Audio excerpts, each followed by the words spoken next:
answers to your question. Who determines the rules by which the courts utilize? And David Friedman says they'll make it up, and as they go along, and the ones that succeed will promote it that way. I side with Murray Rothbard on this because of this concept called sati, S-U-T-T-E-E, S-U-T-T-E-E. This is the idea in India. No, it's not suicide. In India, when a man dies, the wife is tossed onto the funeral pyre, whether they want to or not. Yeah. And to me, that seems unjust, even if the courts in India supported that, because I have a higher notion of justice, and my higher notion of justice is non-aggression, and it seems to me to be very aggressive to toss women onto a funeral pyre against their will. So the answer to your question is either the market will determine this, or the Rothbard view, if it's going to be a libertarian society, it has to be based on libertarian principles, non-aggression principles. But supposing other people have other principles, you know, like you have to allow everybody to have their own free principles, you might find out that the Mafia actually starts a very, very lucrative protectionist system. And the law of the jungle. Yeah, exactly. Well, I think that the reason that the Mafia is as powerful as they are is because they are quasi-market institutions. Now, I don't know if Herb agrees with me on this, but certainly in a libertarian society, prostitution will be legalized. Doesn't mean I favor prostitution, but I oppose putting prostitutes in jail for consenting behavior, consenting adult behavior. I'm not talking about children, adults. The same thing with drugs. The same thing with gambling, before gambling was sort of legalized. Those are the mainstays of the Mafia. If we legalized all these things, the Mafia would have much, much less power than it has. I think the Mafia is a red herring. We already have a Mafia. It's called the U.S. government. It's called the Canadian government. The Canadian government is dropping bombs on people in Afghanistan who never in a million years did anything to us. What the hell are they doing? What's his name? The guy who just got elected, Harper, is a murderer. Harper is a mass murderer because he's in charge of a group that is dropping bombs on innocent people who never attacked us. Now, if you're worried about the Mafia, worry about Harper, worry about Obama, worry about the people in France who are now bombing Libya. What the hell? Why are they bombing Libya? You know, they talk about... Have you heard of 9/11? Oh, yes, I've heard of 9/11. And you don't approve, of course not. Oh, no. No, but and the private police forces will take care that this will never happen again, right? Oh, no, the government police that was supposed to be in charge of this fell to the ground. Look, the army is supposed to be... That was the second attack. The first attack, they said they were coming back, and they did. And the feds failed the second attack. Let me answer the 9/11. Ron Paul said that they're here because we were there first. We've been in Saudi Arabia, we've been in Iraq, we've been all over the place with assassins, with bombing. This was a blowback. This was a retaliation for U.S. imperialist aggression. So they were justified in doing it. No, I didn't say they were justified in doing it because I never said that. You're putting words in my mouth. They were not justified in doing it because they killed innocent people, just like the U.S. does. And I think we should go back to the Crusades. Okay, who started the Crusades? Who started the Crusades? Nasty people who could have been stopped by private police. You mean the Sultanate of that under Muslim law has a higher value. Their higher value is that we must convert everybody so that he believes in Allah. All right, and they conquered 3/4 of the civilized world. They should have been stopped by private police, right? Is that what you're saying? Sure. Oh. May I ask a question on that? Well, we got Matthew's for a question. Another question for you. How is a failed state like Somalia or something different from a libertarian society? The Somalia question is a very good one. There's a lot of research on Somalia by libertarian anarchists. Ben Powell, Ed Stringham, I think Bruce Benson, several others have written lots of stuff on Somalia. Somalia is supposedly an example of an anarchist state, and it's horrible. And, you know, you see, for these people, the word anarchy and the word chaos are synonyms.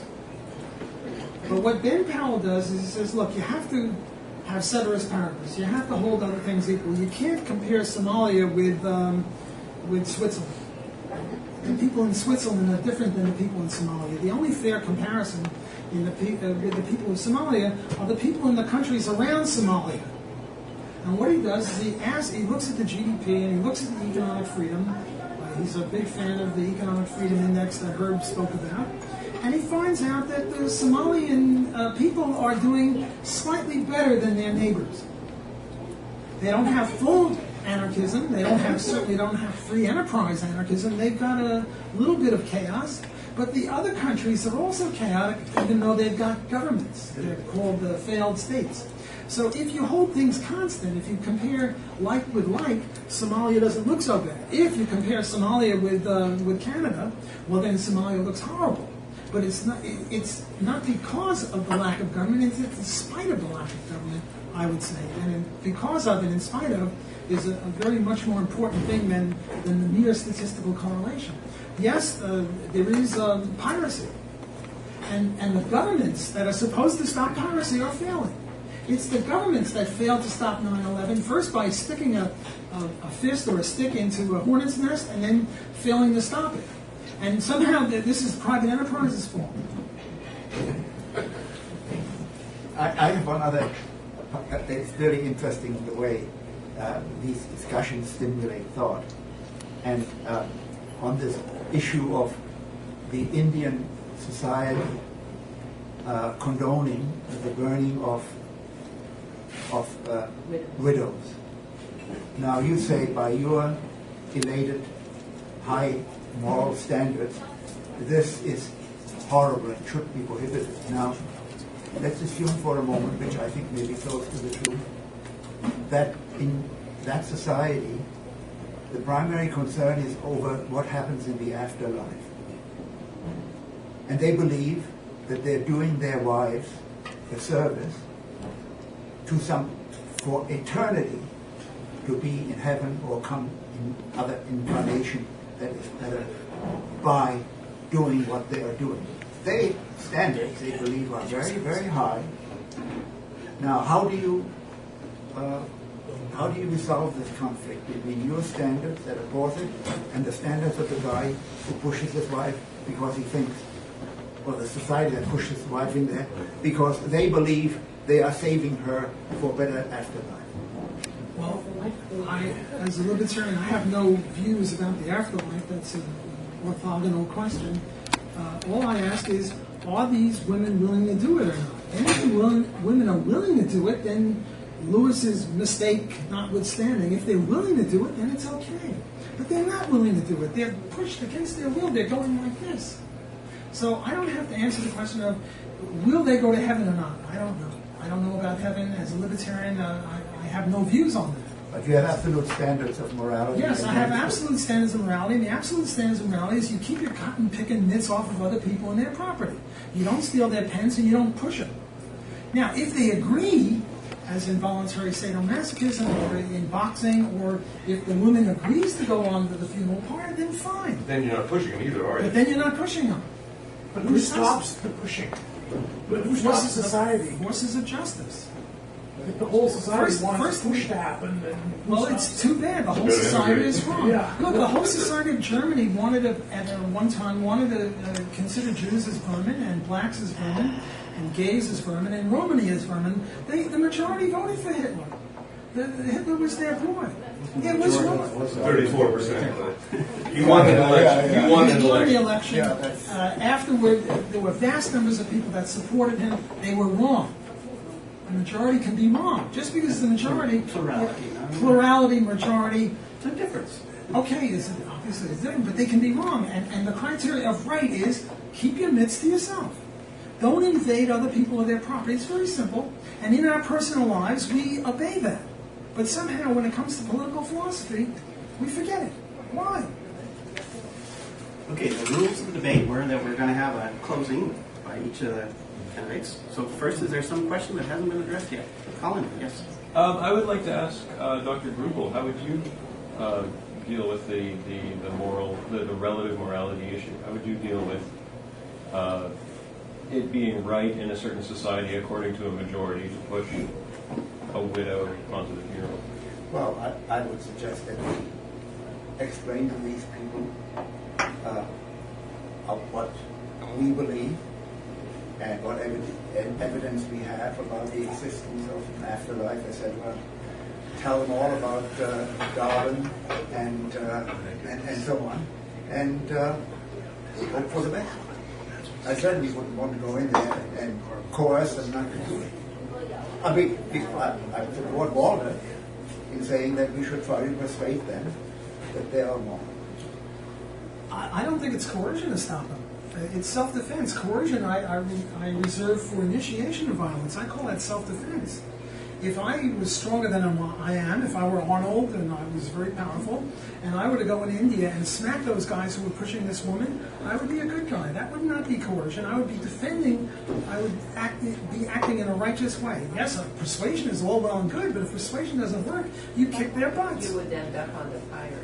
That's a different issue. Surprising We're that now they talking about what's right, and what's right is to stop these bad guys from doing that, because that's evil. We know it's evil. We don't have to be relativists. We have this libertarian criteria of non-aggression, and they're violating it, and that's it. But you know how many, throughout history, you know how many people committed the most heinous crime thinking that they are right? Just like you are saying you're right?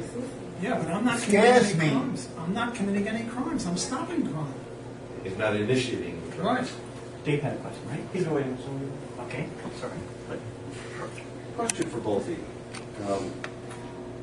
These are all wonderful things, get government down to no more than 22% or maybe all the way down to zero. And certainly a lot of functions, or maybe even all of them that government now does that we call government could be done in different fashions. The real question, and the one I think hasn't been answered, especially during elections, is how do we get from here to there? If I could get each of you to spend 2 minutes on that. How do we get from here to there?